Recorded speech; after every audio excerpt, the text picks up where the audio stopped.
கபு கழுகாக பிறந்தாள். அப்பொழுது அவளுடைய பெயரோ திராஷி. மந்தபாலன் என்பவனின் மகனான துரோணன் என்பவனை மணந்தாள். அவள் 16 ஆண்டுகள் கழித்து கர்ப்பமுற்றாள். அப்பொழுது மகாபாரத யுத்தம் குருஷேத்திரத்தில் நடந்து கொண்டிருந்தது. அதனை பார்க்க சென்ற திராஷியோ மேலே பறந்தபடி யுத்தத்தை பார்த்து கொண்டிருந்தாள்.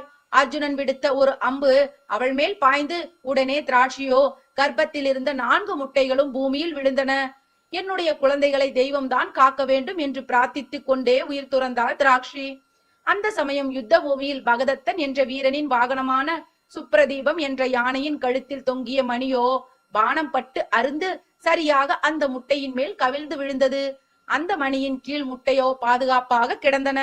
பாரத யுத்தம் முடிந்து குருஷேத்திர பூமியில் அமைதி ஏற்பட்ட பின்பு ஒரு நாள் காலை சமீகர் என்ற மகா முனிவர் அந்த வழியாக சென்று கொண்டிருந்தார். மணியின் அடியில் இருந்த பறவை குஞ்சுகளோ கீச் கீச் என்ற ஒளியுடன் கேட்டார்.